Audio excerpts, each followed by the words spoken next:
નમસ્કાર વિદ્યાર્થી મિત્રો, કક્ષા 8 હિન્દી में આપણે આગળના પણ એક નિબંધ જોયો હતો ઐતિહાસિક સ્થળ કી સૈર, બરાબર। તો એવો જ બીજો નિબંધ છે આપણો, જે મત બાંટો ઇન્સાન કો કાવ્ય આપણે જોયું, એની અંદર એક નિબંધ હતો મેરે દેશ કે ધર્મ સ્થાન, બરાબર। તો મેરે દેશ કે ધર્મ સ્થાન, તો આપણો દેશ કયો છે? ભારત દેશ। તો ભારત કે ધાર્મિક સ્થળ એવું ટાઇટલ હોય તો પણ ચાલી શકે છે। એટલે આપણા ભારત દેશની અંદર કયા કયા ધાર્મિક સ્થળો આવેલા છે એના વિશેની માહિતી આપણને લખવાની છે અહીંયા, બરાબર। તો આપણે આ નિબંધ જોઈએ છીએ આજે। भारत भौगोलिक, सामाजिक, सांस्कृतिक, धार्मिक आदि की विभिन्नताओं का देश है। આપણો જે ભારત દેશ છે, આપણને વિવિધતાઓ ક્યાં જોવા મળે છે? બધી વિભિન્નતાઓ ભારત દેશની અંદર, બરાબર। સંસ્કૃતિમાં જોઈએ કે ધાર્મિક, કારણ કે કોઈ શું કરે છે, કોઈ યોગેશ્વરમાં માનતું હોય, કોઈ ગાયત્રીમાં જાય છે, કોઈ સ્વામિનારાયણ, આ રીતે અલગ અલગ ભગવાનની ભક્તિ કરતા હોય છે। તો આ બધું જે ધાર્મિક છે એ વધારે ક્યાં છે? ભારતની અંદર। પછી સંસ્કૃતિની અંદર પણ એવું જ છે, અલગ અલગ સંસ્કૃતિના લોકો આપણને જોવા મળે છે। તો આ બધી વિભિન્નતાઓ આપણને ક્યાં જોવા મળે છે? ભારત દેશની અંદર। यहाँ के लोगों की धर्म में गहरी आस्था होती है, बराबर। સૌથી વધારે આસ્થા, बराबर, ये આપણને ક્યાં જોવા મળે છે? भारत દેશની અંદર। इसकी वानगी इसी से देखी जा सकती है कि हर छोटे बड़े गांव से लेकर बड़े बड़े महानगरों तक लोगों की आस्था का केंद्र बने धार्मिक स्थल सदियों से मौजूद है, बराबर। સૌથી વધારે ધાર્મિક સ્થળો ભારતમાં આવેલા છે એનું સાક્ષી છે, કારણ કે મોટા મોટા મહાનગરો, બરાબર, એ પણ આસ્થાનું કેન્દ્ર બન્યા છે અહીંયા। गाहे बगाए इन धार्मिक स्थलों के चमत्कारों की कहानियाँ भी लोगों की जुबानी से सुनी जा सकती है, बराबर। લોકોના મોઢે આપણને ચમત્કાર, જે આ દેવી દેવતાઓના ચમત્કાર છે એની વાર્તાઓ પણ આપણે સાંભળવા મળતી હોય છે। ઘણીવાર કહેતા હોય છે કે આ જગ્યાએ જઈએ છીએ તો આપણી મનોકામના પૂર્ણ થઈ જાય છે, એવું બધું આપણને ઘણીવાર સાંભળવા મળતું હોય છે। अकेले गंगा नदी के किनारे किनारे चला जाए तो हमें हरिद्वार, काशी, प्रयाग से लेकर गंगा सागर तक एक से बढ़कर एक भारतीय एवं धार्मिक एवं दर्शनीय स्थल दिखाई देंगे। શું કહે છે અહીંયા? કે જો આપણે ગંગા નદીના કિનારે કિનારે ચાલતા ચાલતા જઈએ તો આપણને હરિદ્વાર, કાશી, પ્રયાગ આ બધા દર્શન કરવા લાયક સ્થળો ત્યાં જોવા મળે છે, બરાબર।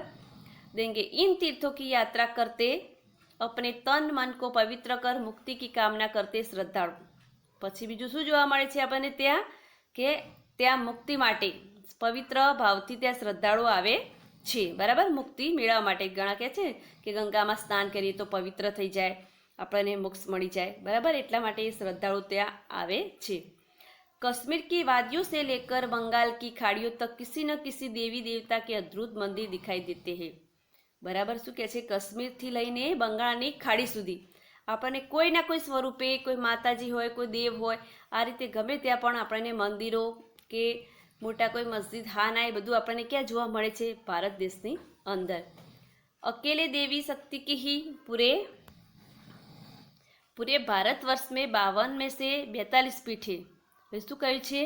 સૌથી વધારે શક્તિપીઠો ક્યાં આવેલી છે? 52માંથી 42 જે શક્તિપીઠો છે એ ભારતની અંદર જ આવેલી છે।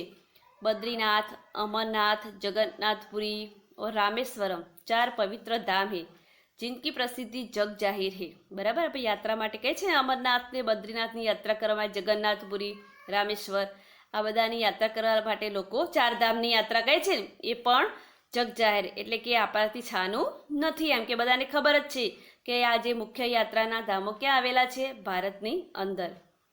12 જ્યોતિર્લિંગ भी भारत के धार्मिक स्थलों में શ્રેષ્ઠ સ્થાન રખતે હે। પછી 12 જ્યોતિર્લિંગ, બરાબર, એ પણ ક્યાં આવેલા છે? ભારત દેશની અંદર। यहाँ महाभारत की भूमि है तो गीता के ज्ञान का प्रसार भी यही हुआ, बराबर। જે આપણો ભારત દેશ છે એને મહાભારતની ભૂમિ કહેવામાં આવે છે, અને ગીતા કે જ્ઞાન કા પ્રસાર, ગીતાના જે જ્ઞાનનો પ્રસાર ક્યાંથી થયો હતો? ભારત દેશમાં જ થયો હતો। यहाँ हिंदुओं के मंदिर है तो सिखों के प्रसिद्ध गुरुद्वारे भी है, मुसलमानों की मस्जिदें, पीर की दरगाह है, शंकराचार्यों की पीठ है तो बौद्धों के मठ है। શું કહ્યું છે? બધા જ ધર્મસ્થાનો અહીંયા આવેલા છે, બરાબર. હિન્દુઓના મંદિર પણ આવેલા છે, શીખોના ગુરુદ્વારા પણ આવેલા છે, મુસલમાનોના મસ્જિદ, દરગાહ આવેલા છે, પછી શંકરાચાર્યના પીઠ પણ આવેલી છે, અને બૌદ્ધ મઠ, જે બૌદ્ધ ધર્મના જે પ્રસારકો છે એમના માટેના મઠ એમ એ પણ અહીંયા આવેલા છે. ઈસાઈઓ કી ચર્ચ है तो जैनों के तीर्थ भी यहीं पर है, બરાબર. બધા જ ધર્મના જે ધર્મસ્થાનો ક્યાં આવેલા છે? ભારત દેશની અંદર. હર धार्मिक स्थल का अपना इतिहास है, कहीं लिखित साक्ष्य में है तो कहीं जनश्रुतियों ही इतिहास बनी है. किसी का इतिहास पौराणिक है तो किसी के चमत्कार आधुनिक विज्ञान की समझ से परे. कई मंदिर अपनी स्थापत्य कला के लिए दुनिया भर में प्रसिद्ध है. हर धार्मिक स्थान से कई रोचक कहानियाँ एवं जानकारियाँ जुड़ी है. हमारा उद्देश्य यही है कि हम अपने पाठकों तक इस तरह की महत्वपूर्ण जानकारियाँ पहुँचा सके. हमारे इस खंड में आप भारत के प्रसिद्ध धार्मिक स्थलों के बारे में जान सकेंगे. શું કહે છે કે કોઈના કોઈ સ્વરૂપે કોઈ શક્તિપીઠ છે તો કોઈ મંદિર આવેલું છે, બરાબર. આપણે જોયું તું આપણે કચ્છકી શહેરની અંદર કે માતાનો મઢ દરેક માટે કાંઈ, પછી જેસલ તોરલ, આ બધા અલગ અલગ જે છે એ અલગ અલગ માટે જાણીતા છે, બરાબર. કોઈનો કંઈક ઇતિહાસ, એની પાછળ કંઈ ના કંઈ ઇતિહાસ છુપાયેલો છે, બરાબર. તો આવા જ જે ધાર્મિક સ્થળો છે એ આપણા ભારત દેશની અંદર આવેલા છે. તો વિદ્યાર્થી મિત્રો, આ નિબંધ પણ તમારે તમારી નોટબુકમાં લખી લેવાનો છે અને તૈયાર પણ કરવાનો છે. આભાર.